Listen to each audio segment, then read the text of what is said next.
কোঠা বিরোধী আন্দোলন রাজনৈতিকভাবে মোকাবেলার ইচ্ছে নেই বললেন ওবায়দুল কাদের। কোঠা সংস্কারের দাবিতে আন্দোলনকে অরাজনৈতিক বলেছেন আওয়ামী লীগের সাধারণ সম্পাদক ওবায়দুল কাদের। তিনি বলেছেন, সরকার একটি অরাজনৈতিক আন্দোলনকে কেন রাজনৈতিকভাবে মোকাবেলা করবে। কোঠা বিরোধী আন্দোলন রাজনৈতিকভাবে মোকাবেলা করার কোনো ইচ্ছে নেই সরকারের।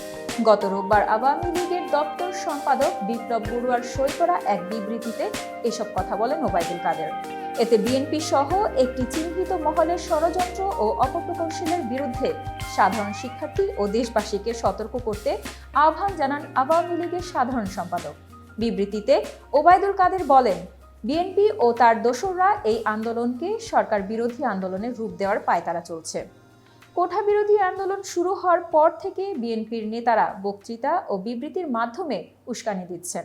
আন্দোলনরত শিক্ষার্থীদের ধৈর্য ধারণের আহ্বান জানিয়ে সড়ক পরিবহন ও সেতুমন্ত্রী বলেন, সরকারি চাকরিতে কোটার বিষয়টি আদালতে বিচারাধীন।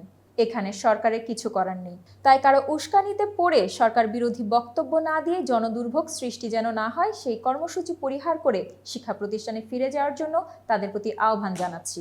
চূড়ান্ত শুনানিতে আদালত সব পক্ষের বক্তব্য এবং যুক্তিতর্ক আমলে নিয়ে চূড়ান্ত রায় দেবেন। আমরা আশা করি অচিরেই এই বিষয়ে সমাধান করা হবে। দেশের মানুষের যৌক্তিক দাবির প্রতি আওয়ামী লীগ সবসময় আন্তরিক বললেন ওবায়দুল কাদের। কোনো যৌক্তিক দাবি কখনোই আওয়ামী লীগের কাছে উপেক্ষিত হয়নি বলে তিনি জানান। প্রধানমন্ত্রী শেখ হাসিনার উপর আস্থা রাখতে আন্দোলনরত শিক্ষার্থীদের প্রতি আহ্বান জানান তিনি। এতক্ষণ বার্তা বৈঠকের সাথে থাকার জন্য ধন্যবাদ। নতুন নতুন তথ্য ও সংবাদ পেতে বার্তা বৈঠকের ইউটিউব চ্যানেল ও ফেসবুক পেজের সাথেই থাকুন।